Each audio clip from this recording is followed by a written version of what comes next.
Welcome to Kavita Tutorials. First question, copper and aluminium are examples of conductor, insulator, both A and B are none of all. Copper and aluminium, these both are metals and metals are conductor. Metals allow electricity to pass through them क्योंकि metals में free electrons present होते हैं और इस तरह के substances जिनसे electricity pass नहीं होती है इन्हें हम बोलते हैं insulators. तो at least 5 examples आपने conductors के learn करने और 5 examples insulators के भी आपको मालूम होने चाहिए. तो 5 example of conductors are iron, silver, gold, brass. These are conductors.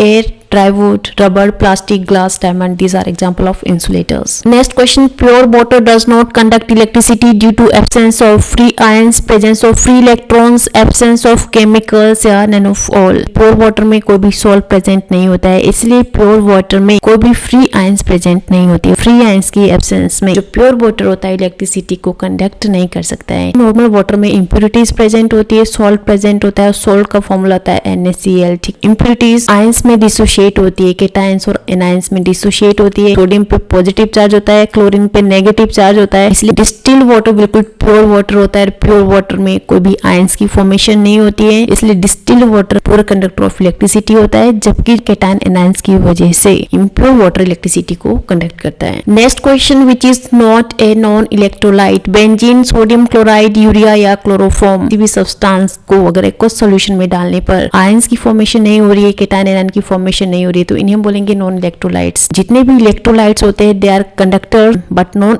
Electrolytes are poor conductor of electricity क्योंकि उनमें केटाइंस और एनाइन की फॉर्मेशन नहीं होती है. सोडियम क्लोराइड ये क्या होगा? इलेक्ट्रोलाइट, क्योंकि इसमें केटाइन एनाइन की फॉर्मेशन होगी. आयंस की फॉर्मेशन होने की वजह से ये आसानी से इलेक्ट्रिसिटी को पास करेगा. बेंजीन, यूरिया और क्लोरोफॉर्म. क्लोरोफॉर्म के साथ साथ शुगर और इथर भी क्या होगा? Non electrolyte. All these are example of non-electrolytes. Next question, metals are extracted from metal ores by the process of electrolysis, electroplating, distillation या none of all. Metal ore से metal को extract करने के process को हम बोलते हैं electrolysis. Electrolysis में क्या होता है? जो इलेक्ट्रोलाइट्स होते हैं, इलेक्ट्रोलाइट्स में इलेक्ट्रोड्स को डिप किया जाता है, ये इलेक्ट्रोड्स है, इसे हम बोलते हैं electrolyte. Next question, iron objects can be protected by electroplating them with chromium, निकल, जिंक या ऑल ऑफ दीज. आयरन को जंग से रोकने के लिए आयरन पर एक मेटल की परत चढ़ा दी जाती है. इस प्रोसेस को हम बोलते हैं गैल्वेनाइजेशन मेथड. क्रोमियम, निकल, जिंक, ऑल ऑफ दीज, इन सभी की हम इलेक्ट्रोप्लेटिंग करते हैं. ट्रांजिशन मेटल्स इन्हें हम बोलते हैं. क्या बोलते हैं? ट्रांजिशन मेटल्स, क्योंकि पीरियोडिक टेबल में ये ट्रांजिशन सीरीज को बिलोंग करते हैं. नेक्स्ट क्वेश्चन है, solution that breaks into its साइन on passing electricity through it is called. इस तरह के सॉल्यूशन को जिसमें अगर करंट पास कर दिया जाए, करंट पास होने के बाद वो आयंस में डिसोशिएट होता है, इस तरह के सॉल्यूशन को हम बोलेंगे electrolyte,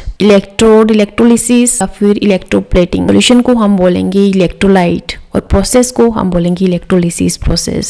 next question, choose the correct one. Water containing salt and mineral dissolved in it do not conduct electricity. Water जिसमें सॉल्ट और मिनरल प्रेजेंट होता है वो इलेक्ट्रिसिटी कंडक्ट नहीं करता है, या सॉल्ट और मिनरल प्रेजेंट होने की वजह से कई बार वो इलेक्ट्रिसिटी को कंडक्ट कर सकता है. या फिर water containing salt and mineral dissolved in it always conduct electricity. Salt और मिनरल प्रेजेंट होने की वजह से क्या वाटर हमेशा इलेक्ट्रिसिटी को कंडक्ट करता है, या फिर कई बार इलेक्ट्रिसिटी को कंडक्ट कर सकता है, या फिर कभी भी इलेक्ट्रिसिटी को कंडक्ट नहीं करता है. वाटर में सॉल्ट और मिनरल की वजह से आयंस की फॉर्मेशन होगी, केटाइंस एनाइंस की फॉर्मेशन होगी, और केटाइंस और एनाइन की वजह से वाटर मॉलिक्यूल कंडक्टिव हो जाएगा नेचर, तो हमेशा always it will conduct electricity. इसका आंसर आएगा C. Water containing salt and mineral dissolved in it always conduct electricity. C answer आएगा इसका. Next question, which of following compounds do not form any ions on mixing them with water and therefore they are poor conductor of electricity. Sugar, water, oil, alcohol या फिर all the above. इसका answer आएगा D, all the above, क्योंकि जो sugar water होता है इसमें cation A9 की फॉर्मेशन नहीं होती है, ऑयल्स में भी केटाइन एनाइन की फॉर्मेशन नहीं होती है, और अल्कोहल में भी केटाइन एनाइन की फॉर्मेशन नहीं होती है. तो इसलिए जब हम एक्वस सॉल्यूशन में वाटर के साथ इन्हें मिक्स करेंगे तो ये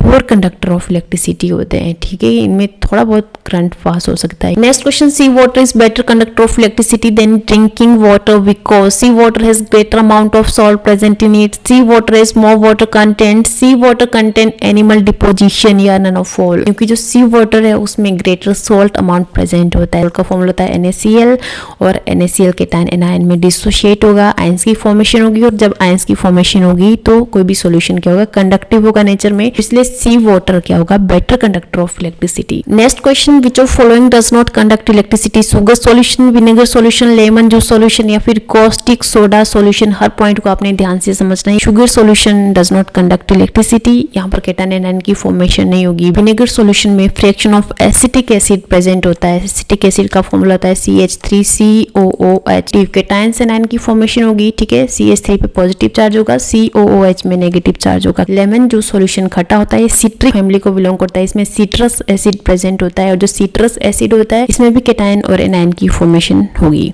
कॉस्टिक सोडा का फॉर्मूला होता है NaOH। Na पे चार्ज पॉजिटिव होता है, OH पे चार्ज होता है नेगेटिव, केटायन एनायन की फॉर्मेशन होगी। तो अगर केटायन एनायन की फॉर्मेशन हो रही है तो sugar solution does not conduct electricity. Next question, current is the flow of electron, proton, neutron या none of these? Current is flow of electron. जो इलेक्ट्रॉन होता है नेगेटिव टर्मिनल से पॉजिटिव टर्मिनल की ओर मूव करता है, बट जो करंट होता है उसके अपोजिट डायरेक्शन में मूव करेगा। जो करंट होता है हमेशा पॉजिटिव टर्मिनल से नेगेटिव टर्मिनल की ओर मूव करेगा। इलेक्ट्रॉन के लिए आपने नेगेटिव याद रखना है, नेगेटिव से पॉजिटिव टर्मिनल में इलेक्ट्रॉन मूव करेगा, और करंट के लिए आपने याद रखना पॉजिटिव वर्ड, पॉजिटिव से नेगेटिव टर्मिनल में करंट फ्लो करेगा। Next question, the negative charge ions are called cations, anions, ions या none of these? Negative charge ion को हम बोलते हैं एनायंस, जबकि पॉजिटिवली चार्ज आयन को हम बोलते हैं केटायंस, और आयंस क्या होते हैं, केटायंस और anions. Next question, which one of following solution will not conduct electricity? Lemon juice, tap water, vinegar या फिर vegetable oil? Vegetable oil will not conduct electricity, क्योंकि जो वेजिटेबल ऑयल होता है वो नॉन पोलर होता है नेचर में, इसलिए इसमें स्ट्रॉन्ग कोवलेंट बॉन्ड प्रेजेंट होता है। स्ट्रॉन्ग कोवलेंट बॉन्ड की वजह से इसमें कोई भी फ्री इलेक्ट्रॉन प्रेजेंट नहीं होगा। अगर इसमें फ्री इलेक्ट्रॉन प्रेजेंट नहीं होगा तो क्या होगा, it will be poor conductor of electricity, it will not conduct electricity. Next question, which liquid do not conduct electricity? Common salt solution, acidic solution, distilled water या नन ऑफ दीज? लिक्विड की बात हो रही है तो हमेशा pure liquid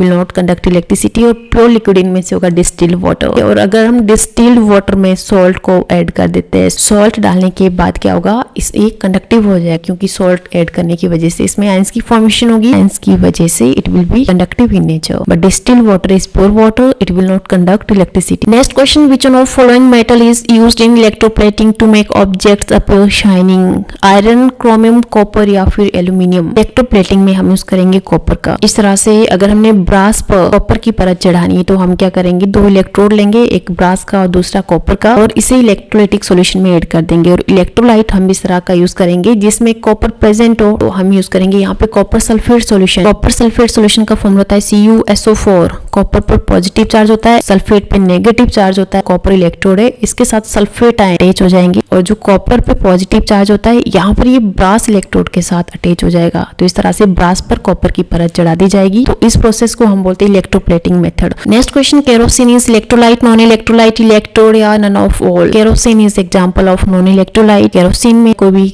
ions की formation नहीं होगी, इसके पास कोई भी फ्री इलेक्ट्रॉन प्रेजेंट नहीं होगा, इसलिए it is example of non electrolyte. Next question, adding lime water to tap water makes it an electrolyte, electrolysis, no change occur या फिर none of these? Tap water में लाइम वाटर ऐड करने से it will be an electrolyte. ये क्या होगा, एक electrolyte की तरह बिहेव करेगा। Next question, the process in which a chemical change takes place in a substance when electric current is pass through it is called electrolysis, electrothermal conduction या फिर none of these? इसको हम बोलते हैं electrolysis, ठीक है। This is definition of electrolysis. Electrolysis is a process in which chemical change takes place in a substance, और chemical change कब होगा, when electric current is pass through it. Next question, which of the following is not used for electroplating? Metal articles, nickel, silver, chromium या फिर sodium? इनमें से use किसका नहीं करेंगे, सोडियम का। जब ये इलेक्ट्रोलाइट की तरह बिहेव करेगा तो हाइड्रोजन को लिबरेट करेगा, हाइड्रोजन लिबरेट होगी यहाँ पे, इसलिए हम सोडियम का यूज नहीं करेंगे। Next question, an electric current can produce heating effect, chemical effect, magnetic effect या फिर ऑल ऑफ दीज? इसका आंसर आएगा D, all of these. Next question, polythene is a conductor and insulator, both A and B are none of these? Polythene is example of insulator. Polythene में कोई भी ions की formation नहीं होती है, इसके पास कोई भी फ्री इलेक्ट्रॉन प्रेजेंट नहीं होता है, इसलिए it is an insulator. Next question, which of following is good conductor? इनमें से गुड कंडक्टर कौन सा होगा, ब्रिक, स्टील, प्लास्टिक या फिर कॉटन? स्टील क्या है, एक एलॉय, एक मिश्रण है, और ये किसका एलॉय है, इसमें प्रेजेंट होता है सिल्वर और साथ में कार्बन। सिल्वर और कार्बन का ये मिश्रण है, ठीक, इट इज